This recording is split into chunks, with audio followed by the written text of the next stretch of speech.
Thomas was a tank engine who lived at a big station.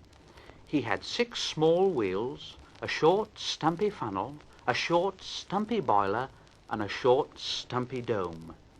He was a fussy little engine, always pulling coaches about. He pulled them to the station, ready for the big engines to take out on long journeys. And when trains came in and the people had got out, he would pull the empty coaches away so that the big engines could go and rest. He was cheeky, too. He used to play tricks on the other engines. He liked to come quietly beside them and make them jump. One day, Gordon was resting on a siding. He was very tired. The big express had been late. He was just going to sleep when Thomas came up in his cheeky way. "Wake up, lazy bones! Do some hard work for a change. You can't catch me!" And he ran off laughing. Instead of going to sleep again, Gordon thought how he could pay Thomas out. One morning, Thomas wouldn't wake up. It was nearly time for the express. The people were waiting, but the coaches weren't ready. At last, Thomas started. "Oh, dear. Oh, sure." The coaches were very impatient. "Come on, hurry up, hurry up. We'll be late." Thomas gave them a rude bump and started for the station. "Come on, stop dawdling, stop dawdling." The coaches were now very cross. "Where have you been? Where have you been?"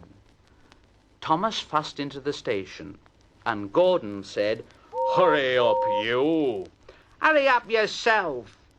"Don't worry, I will."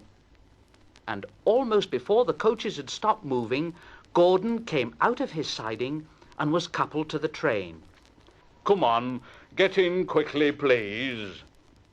So the people got in quickly. The signal went down, the clock struck the hour, the guard waved his green flag, and Gordon was ready to start. Thomas usually pushed behind the big trains to help them start, but he was always uncoupled first, so that when the train was running nicely, he could stop and go back. This time he was late, and Gordon started so quickly that they forgot to uncouple Thomas. The heavy train slowly began to move out of the station. Gordon grunted at the coaches. "Come on, shh, come on, shh." Thomas teased Gordon. "Pull harder! Pull harder!" The train went faster and faster. Too fast for Thomas. He wanted to stop, but he couldn't. "Stop! Stop! I can't keep up! You're going too fast!" Gordon laughed.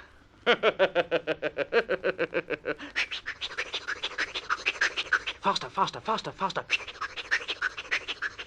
And the coaches chuckled with glee. "You can't get away, you can't get away, you can't get away, you can't get away." Poor Thomas was going faster than he'd ever been before. He was out of breath and his wheels hurt him, but he had to go on and on and on. "Oh dear, oh dear, oh dear, oh dear, oh dear, oh dear, oh dear, oh dear. I shall never be the same again, and my wheels will be quite worn out." At last they stopped. Everyone laughed to see Thomas puffing and panting behind. "Oh dear, oh dear, oh dear, oh dear, oh dear." They uncoupled him, and he ran onto a siding out of the way. Gordon chuckled as he passed. "Well, little Thomas, now you know what hard work means, don't you, Poor Thomas couldn't answer. He had no breath. He just puffed slowly away to rest, and he had a long, long drink, and he was careful afterwards never to be cheeky to Gordon again.